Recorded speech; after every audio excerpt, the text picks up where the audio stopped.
श्रावण 1 गतेदेखि हामीले आफ्नो मोबाइल नेपाल दूरसञ्चार प्राधिकरणमा दर्ता नगरे हामीले नेपालमा कुनै पनि सिम नेटवर्क आफ्नो मोबाइलमा युज गर्न पाउने छैनौं। हजुर, यो कुरा चाहिँ हजुरले विभिन्न युट्युब भिडियोहरुमा, विभिन्न सोशल मिडियाका पोस्टहरुमा, विभिन्न सामाजिक सञ्जालमा, न्यूज मिडियाहरुमा सुन्नुभएको होला। र के साँच्चै नै हामीले श्रावण 1 गते भित्र आफ्नो मोबाइलको IMEI नम्बर, जुन चाहिँ हरेक मोबाइलको एउटा युनिक IMEI नम्बर हुन्छ जसले हजुरको मोबाइलको पहिचान गराउँछ, आफ्नो मोबाइलको IMEI नम्बर दर्ता नगरे आफ्नो मोबाइल चलाउन भन्नाले आफ्नो मोबाइलमा कुनै पनि सिम नेटवर्क चलाउन नमिल्ने हो त? यसको बारेमा आज हामी कुरा गर्छौं र यही कुरालाई ध्यानमा राख्दै नेपाल दूरसञ्चार प्राधिकरणले एउटा सूचना पनि जारी गरेको छ। त्यसको बारेमा पनि हामी यस भिडियोमा छलफल गर्छौं। यदि हजुर हाम्रो च्यानलमा नयाँ हुनुहुन्छ, च्यानललाई सब्स्क्राइब गर्नुभएको छैन भने च्यानललाई पनि सब्स्क्राइब गर्नुहोला। हामी आगामी दिनमा पनि थप यस्तै भिडियोहरू लिएर आउनेछौँ। र अब लाग्छौं हामी भिडियोतर्फ।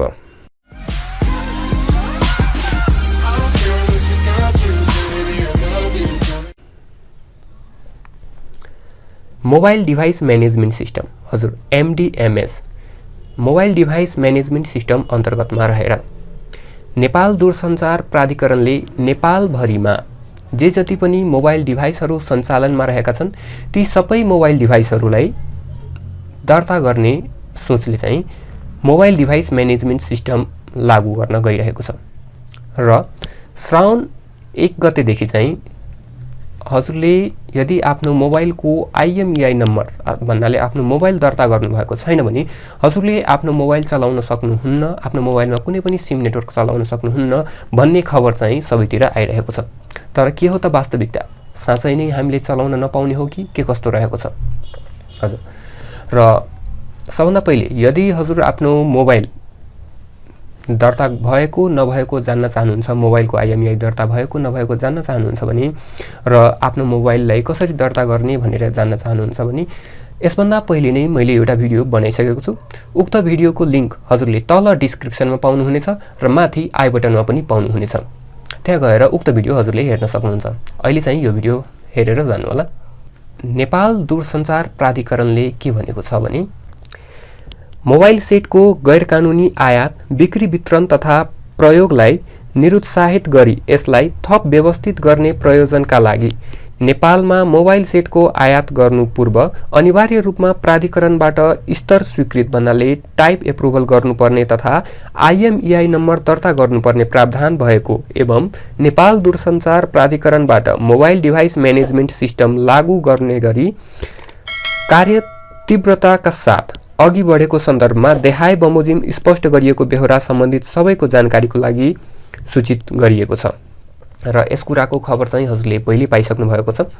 र के भनिएको छ भने जे जति पनि पुराना मोबाइल सेटहरू रहेका छन् अथवा हजुरले नेपाल भित्रै कुनै डिलरमा भ्याट बिल सहित चाहिँ आफ्नो मोबाइल लिनु भएको छ भने र हजुरले पहिलेदेखि आफ्नो मोबाइलमा कुनै पनि सिम युज गरिराख्नु भएको छ भने त्यस्तो अवस्थामा अहिले नै हजुरले आफ्नो मोबाइल दर्ता गरिहाल्नुपर्ने भन्ने छैन। र श्रावण 1 गतेदेखि नै हजुरको मोबाइल बन्द हुने भन्नाले मोबाइलमा सिम नेटवर्कहरू बन्द हुने भन्ने चाहिँ हुँदैन। हजुरले चाहिँ केही समय पछि आफ्नो मोबाइल दर्ता गर्न सक्नुहुन्छ नेपाल दूरसञ्चार प्राधिकरणको वेबसाइटमा गएर। दर्ता कसरी गर्ने त्यसको भिडियो मैले पहिले बनाइसकेको छु। त्यो भिडियो गएर हेर्न सक्नुहुन्छ हाम्रो च्यानलमा अथवा हजुरले डिस्क्रिप्सनमा उक्त भिडियोको लिंक पाउनुहुनेछ। त्यसैगरी अर्को हजुरहरूले विभिन्न ग्राहकहरूले जे जतिले चाहिँ मोबाइल चलाउनुहुन्छ र अहिले त हरेकले मोबाइल चलाउनुहुन्छ उहाँहरूलाई के छ, अहिले सबैलाई के भएको छ भने हामीले आफ्नो मोबाइल साउन्ड भित्रै दर्ता नगरे चाहिँ हामीले आफ्नो मोबाइलमा कुनै पनि सिम युज गर्न पाउँदैनौं, प्रयोग गर्न पाउँदैनौं, कलहरू गर्न पाउँदैनौं सिमको माध्यमबाट। र त्यही कुरालाई लिएर चाहिँ धेरै ग्राहकहरू जे जति पनि मोबाइल युजर्सहरू हुनुहुन्छ उहाँहरूले आफ्नो मोबाइलको IMEI नम्बर दर्ता गर्नको लागि, आफ्नो मोबाइल दर्ता गर्नको लागि नेपाल दूरसञ्चार प्राधिकरणको जुन वेबसाइट रहेको छ मोबाइल दर्ता गर्नको लागि उक्त वेबसाइटमा एकदमै उहाँहरूले गर्दा एकदमै हाई ट्राफिक जेनेरेट भइरहेको छ र एकदमै सर्ट टाइममा जसले जुन हाई ट्राफिकलाई चाहिँ हजुरको नेपाल दूरसञ्चार प्राधिकरणको वेबसाइटले अहिले धान्न सकेको छैन र जसकारण चाहिँ प्राविधिक समस्या आएको छ उक्त वेबसाइटमा। र उक्त वेबसाइटलाई चाहिँ छिट्टै नै सुचारू गर्ने भनेर नेपाल दूरसञ्चार प्राधिकरणले जानकारी गराएको छ। यदि हजुरको विदेशबाट कोहीले पनि मोबाइल ल्याइदिनु भएको छ अथवा यदि हजुर आफै विदेशबाट आउनु भएको छ कुनै मोबाइल लिएर र हजुरको मोबाइल दर्ता भएको छैन भने यस्तो अवस्थामा भने के भनेको छ भने अहिलेलाई चाहिँ हजुरको सेवालाई अवरुद्ध गरिने छैन। अहिले नै भन्नाले श्रावण 1 गतेदेखि नै हजुरको सेवा अवरुद्ध गरिने छैन। नेपाल दूरसञ्चार प्राधिकरणको यो रेजिस्टर गर्नको लागि जुन वेबसाइट रहेको छ उक्त वेबसाइट ठिक भइसके पश्चात पनि हजुरलाई केही समय दिइनेछ मोबाइल दर्ता गर्नको लागि। र अहिले नै हजुर यदि दर्ता गर्न चाहनुहुन्छ भने के गर्नु होला भने अहिले दिउँसोतिर बिहानतिर चाहिँ बेलुकातिर एकदम धेरै हाई ट्राफिक हुन्छ र यस्तो अवस्थामा यदि हजुर आफ्नो मोबाइल दर्ता गर्न चाहनुहुन्छ भने हजुरले चाहिँ या त रातिको 12 बजे पश्चात 11-12 बजे पश्चात अथवा बिहानको 4 बजेतिर चाहिँ गएर बिहानै 4 बजे उठेर चाहिँ हजुरले दर्ता चाहिँ गर्न सक्नुहुन्छ। त्यति बेला चाहिँ वेबसाइट चल्न सक्छ।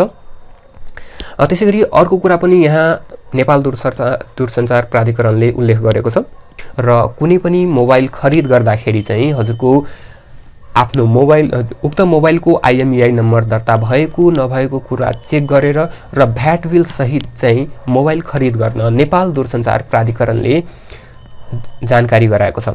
र निष्कर्षमा के आउँछ भने हजुरको मोबाइल सेवा भन्नाले जुन नेटवर्कको सेवा रहेको छ नेपाल भरिमा जसरी एनटिसी, एनसेल, स्मार्ट सेल जे जति पनि यस्ता सिम नेटवर्कहरू रहेका छन् हजुरले यदि कुनै पनि सिम नेटवर्क हजुरले साउनभन्दा पहिले अथवा असारभन्दा पहिले भनौँ आफ्नो मोबाइलमा राखेर युज गरिराख्नु भएको छ भने अहिले नै हजुरको मोबाइल दर्ता गर्नुपर्ने हुन्छ भन्ने कुरा चाहिँ छैन। हजुरले केही समय पछि पनि दर्ता गर्न सक्नुहुन्छ र यदि हजुरले समय पाउनुहुन्छ भने समयमा गएर हजुरले आफ्नो मोबाइल दर्ता गर्दा चाहिँ राम्रो हुनेछ। किनभने अब कुन बेला गएर नेपाल दूरसञ्चार प्राधिकरणले यो हजुरको IMEI दर्ता नभएको नम्बर मोबाइलहरूको सेवा अवरुद्ध गर्छ भन्ने कुरा पनि फिक्स छैन। केही समय त दिइनेछ तर फिक्स चाहिँ भनिएको छैन। त्यसैगरी पछि केही समय पश्चात भन्नाले यो सिस्टम लागू भइसके पश्चात पूर्ण रूपमा यो सिस्टम लागू भइसके पश्चात चाहिँ हजुरको यदि कोही पनि बाहिरबाट आउनुहुन्छ हजुरको आफ्नो मोबाइल लिएर आउनुहुन्छ भने एउटा मोबाइल त उहाँले सजिलै लिएर आउन सक्नुहुन्छ र त्यो मोबाइल दर्ता गर्न चाहिँ कुनै पनि किसिमको कर वा पैसा चाहिँ लाग्दैन। तर यदि उहाँले एउटा भन्दा बढी मोबाइल लिएर आउनु भएको छ भने त्यस्तो अवस्थामा उक्त मोबाइलको अब दर्ता गर्नको लागि IMEI नम्बर दर्ता गर्नको लागि केही शुल्क तिर्नुपर्ने हुन्छ। नेपाल सरकारको नियम बमोजिम केही शुल्कहरू रहेका हुन्छन्। ती शुल्कहरू तिरेर चाहिँ उहाँहरूले उक्त मोबाइल पनि दर्ता गर्न सक्नुहुन्छ। र हाम्रो यो भिडियो कस्तो लाग्यो पक्कै पनि हामीलाई कमेन्टमा जानकारी गराउनु होला। जानकारीमूलक लाग्यो भने भिडियोलाई लाइक गरिदिनु होला, अरू साथीहरूसँग पनि सेयर गरिदिनु होला र हाम्रो च्यानललाई पक्कै पनि सब्स्क्राइब गर्नु होला। हस्त धन्यवाद, बाइ बाइ।